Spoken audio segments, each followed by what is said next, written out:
आज हम अपने इस वीडियो में आयन बल कैलकुलेट करना सीखेंगे। हम जानते हैं कि आयन बल काल बल के अंतर्गत आता है। इसमें हम होरा बल तक कर चुके थे और आज हमें आयन बल सीखना है। तो आयन बल के लिए सबसे पहले हमें ये समझना होगा कि हम इसे 4 स्टेप में करेंगे। तो सीक्वेंस वाइज अगर हम आगे बढ़ेंगे तो हमें इसे करना आसान होगा और कंफ्यूजन नहीं रहेगी।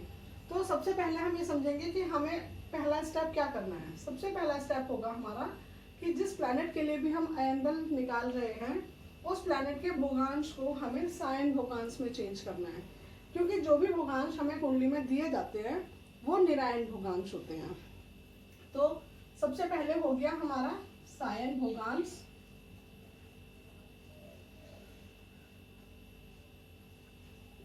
तो साइन भोगांश में चेंज करने के लिए हमें क्या करना होगा कि जो भी हमारे प्लैनेट का भोगांश है, जैसे यहाँ पे हम सूर्य का निकाल रहे हैं तो सूर्य का हमें दिया गया है 11 साइन 23 डिग्री 57 मिनट। यानी यदि हम ऐसे डिग्री में चेंज कर लें तो हमारा आ जाएगा 353 डिग्री 57 मिनट। इसमें हमें उस वर्ष का अयनांश ऐड करना होगा जिस वर्ष की ये कुंडली है। जैसे कि ये 1967 की कुंडली है तो 1967 का अयनांश होगा 23 डिग्री 24 मिनट। उसे हम इसमें ऐड कर देंगे तो जो हमारा प्लैनेट का भोगांश आएगा वो हमारा प्लैनेट का साइन भोगांश होगा। ये अयनांश हमें टेबल ऑफ असेंडेंट जो हमारे पास बुक होती है उसमें मिल जाएगा। टेबल ऑफ असेंडेंट में हमें 20-20 वर्ष के गैप के वो अयनांश दे रखे हैं, तो वहाँ से हमें कैलकुलेट करना होगा। हमें उन 2 वर्षों का डिफरेंस निकालना होगा। जैसे हमें 1967 का चाहिए तो 1960 का दे रखा होगा और 1980 का दे रखा होगा। तो हम 20 वर्ष का डिफरेंस निकाल लेंगे, फिर उसे 20 से डिवाइड करेंगे, 1 वर्ष का आ जाएगा। और फिर उसके बाद जितना भी हमें चाहिए, जैसे हमें यहाँ पे 60 से 7 ईयर और ऊपर चाहिए तो हम 7 से मल्टीप्लाई कर देंगे और जो भी हमारा आएगा उसे हम 1960 वाले में ऐड कर देंगे और उस तरीके से जो भी हमारा वो आएगा वो हमारा उस वर्ष के लिए अयनांश होगा। तो यहाँ पे हमने निकाला हुआ है जो कि हमारा 23 डिग्री 24 मिनट है। अब हमने इसे इसमें ऐड किया इसके प्लैनेट के भोगांश में, तो ये हमारा आ गया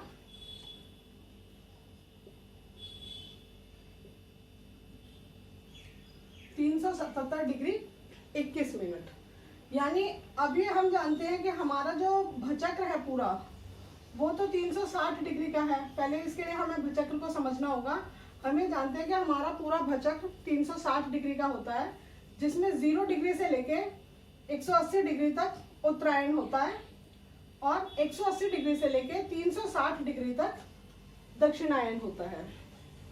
तो कोई भी प्लैनेट 360 डिग्री के अंदर ही हो सकता है। यानी यदि हम यहाँ पे देखें कि हमारा ये जो प्लैनेट है वो 377 डिग्री पर है तो 377 डिग्री तो होता नहीं है। इसका मतलब ये हुआ कि उसने 360 डिग्री को क्रॉस कर दिया है और क्रॉस करने के बाद वो इस वाले आयन में दोबारा एंट्री उसने कर लिया। तो हम इसमें से 360 माइनस कर देंगे और फिर ये देखेंगे कि वो दोबारा उत्तरी आयन में यानी वो दक्षिणी आयन को क्रॉस करके, क्योंकि 180 से लेके 360 डिग्री तक दक्षिणी आयन है जिसे दक्षिणायन कहते हैं, उसे क्रॉस करने के बाद वो दोबारा उत्तरायण में प्रवेश कर चुका है।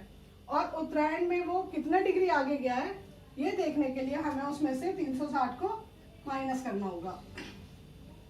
तो ये आया हमारा 17 डिग्री 21 मिनट। यानी प्लैनेट का जो साइन भोगांश आया है वो आया है 17 डिग्री 21 मिनट। यानी ये प्लैनेट जो सूर्य है वो उत्तरायण में 17 डिग्री 21 मिनट पर है। ये इसका भोगांश है। तो फर्स्ट स्टेप हमारा कंप्लीट हो गया। अब सेकंड स्टेप है हमारा भुजा निकालना। प्लैनेट की भुजा कितनी है।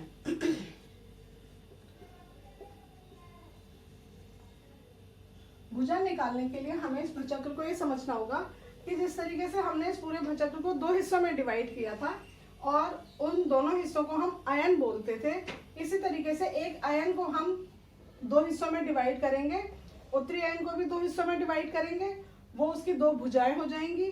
और इसी तरीके से दक्षिणी आयन को भी हम 2 हिस्सों में डिवाइड करेंगे, वो दक्षिणी आयन की 2 भुजाएं हो जाएंगी। यानी एक भुजा जो है वो 90 डिग्री की हो गई। जैसे एक आयन पूरा 180 डिग्री का है तो एक भुजा 90 डिग्री की हो गई। यानी जब प्लैनेट जो भी प्लैनेट है वो 0 से लेके या 90 डिग्री तक अगर आता है तो उसका वो बढ़ता है बल, क्योंकि वो ये वो स्थान है जहां पर प्लैनेट को पूर्णतः बली माना जाएगा, जहां प्लैनेट को 60 सस्टेयांश का बल प्राप्त होगा, जो प्लैनेट उत्तरायण बली होते हैं। इसी तरीके से ये 270 डिग्री वाला पॉइंट वो पॉइंट होगा जहां पर उस प्लैनेट को 60 सस्टेयांश का बल प्राप्त होगा, जो दक्षिणायन बली होते हैं। दक्षिणायन बली कौन कौन से प्लैनेट होते हैं? शनि और चंद्रमा। इसमें बुध हमेशा बली माने जाते हैं और सूर्य, मंगल और शुक्र जो है वो उत्तरायण बली माने जाते हैं, और गुरु। तो अब हमें यहाँ पे इसकी भुजा निकालनी कि प्लैनेट की भुजा कितनी है। यहाँ पे क्योंकि 0 डिग्री से लेके 90 डिग्री तक प्लैनेट अगर जाता है तो उसकी भुजा का मान वही रहेगा जो है। लेकिन यदि वो 90 डिग्री से आगे जाता है, वो 90 डिग्री से 10 डिग्री आगे जाता है, 20 डिग्री आगे जाता है, कितना भी आगे जाता है, क्योंकि भुजा की लंबाई हमें ये विषुवत रेखा जो जहां से हमने इसको भचक्र को पूरे को काटा है वहां से होगी भुजा की लंबाई शुरू।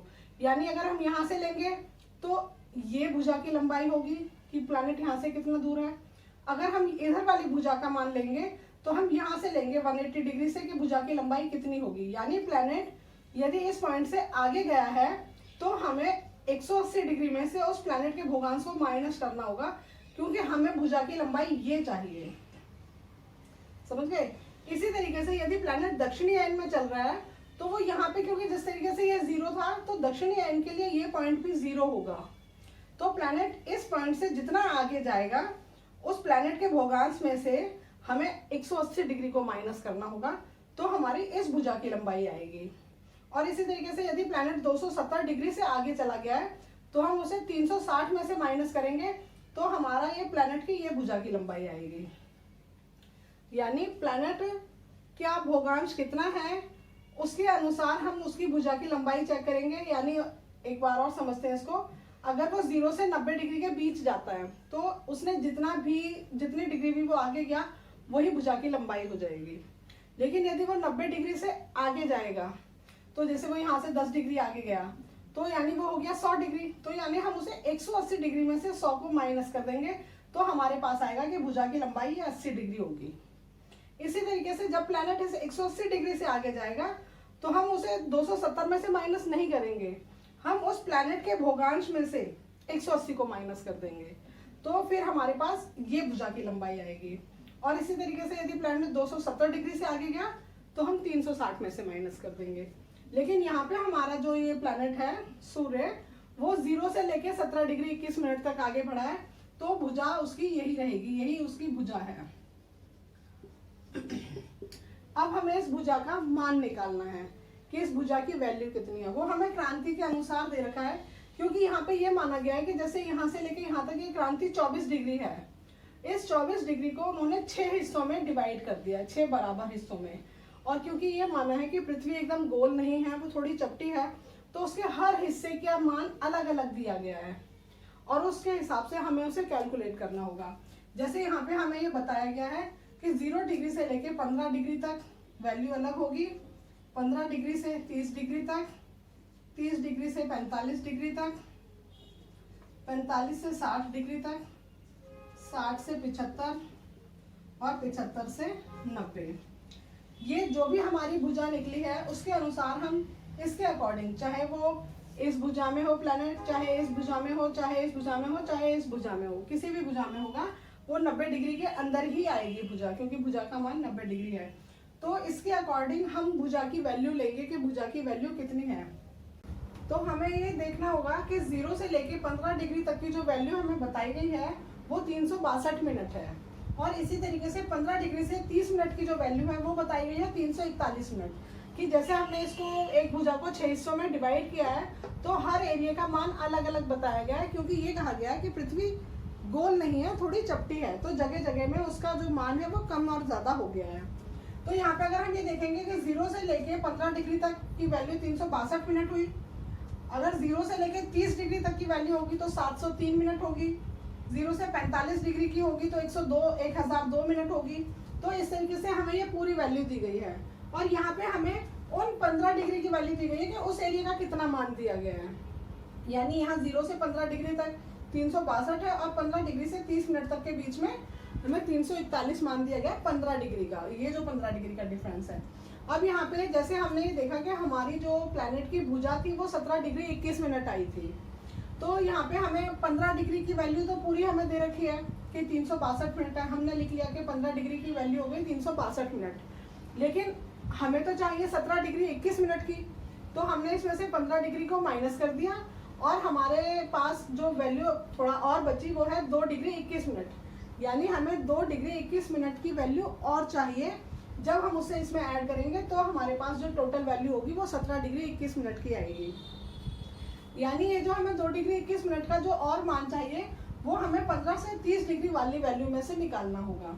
इसका मतलब यह है कि यदि ये जो 15 डिग्री की वैल्यू हमें बताई गई है वो 341 मिनट बताई गई है, यानी 341 मिनट को यदि हम 15 से डिवाइड करेंगे तो वो 1 डिग्री की वैल्यू आ जाएगी।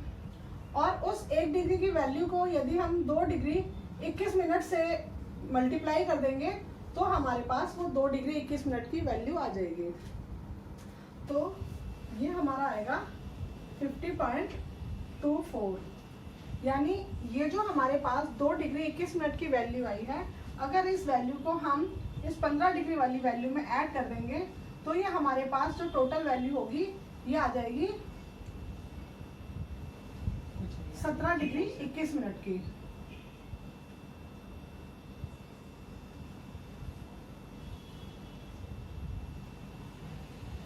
यानी 412.24 जो वैल्यू है ये आई है हमारी 17 डिग्री 21 मिनट की वैल्यू। ये हमारा तीसरा स्टेप है जिसमें था कि हमें भुजा का मान निकालना है कि भुजा की वैल्यू कितनी आई है। अब जो भी हमारे पास ये भुजा की वैल्यू आई है 412.24, इसको हमें डिग्री में चेंज करना है, क्योंकि जो हमें आयन बल निकालना है वो डिग्री के अकॉर्डिंग निकालना है कि क्रांति जो है कितने डिग्री आई है। और जो हमारा आयन बल का हमें सूत्र दिया गया है यहाँ पे कि आयन बल कैसे निकालेंगे, वो हमें बताया है 24/48 प्लस या माइनस क्रांति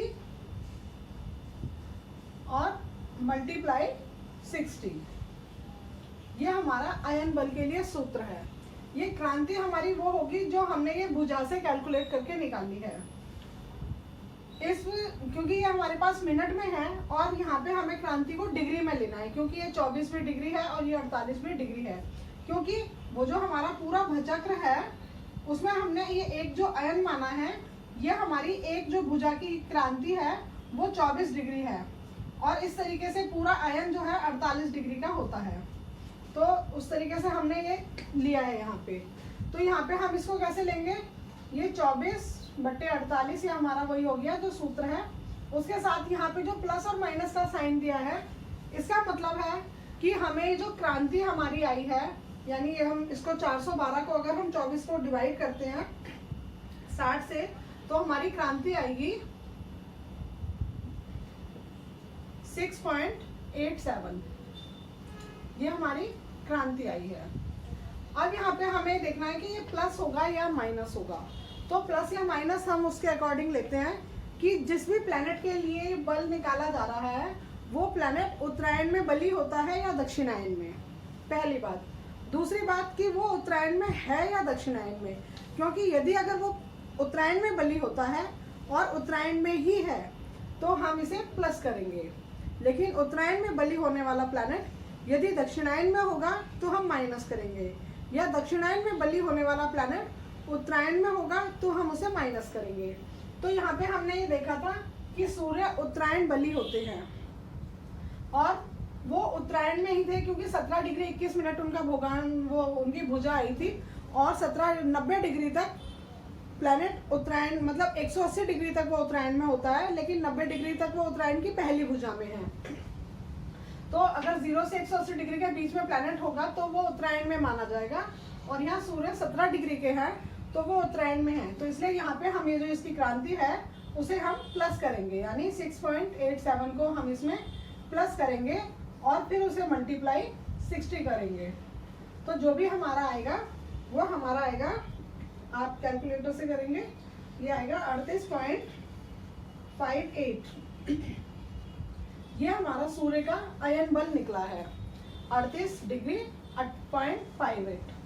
तो लेकिन यहाँ पे एक नियम और है, वो सिर्फ सूर्य के लिए है, बाकी प्लैनेट्स के लिए नहीं है, कि सूर्य के बल को यहाँ पे डबल किया जाता है। यानी जो भी सूर्य का आयन बल आएगा कैलकुलेशन के बाद, उसे हमेशा डबल करेंगे। जैसे पक्ष बल हम हमेशा चंद्रमा का डबल करते हैं, इसी तरीके से आयन बल हमेशा सूर्य का डबल होगा, बाकी सबका ये जो आएगा वही रहेगा। यानी यहाँ पे यदि हम 38.58 को 2 से मल्टीप्लाई करते हैं डबल करने के लिए, तो यहाँ पे आ जाएगा ये 77.17, ये होगा सूर्य का आयन बल। तो इस तरीके से हमने देखा कि जो चौथा स्टेप हो गया हमारा, वो हो गया आयन बल निकालना।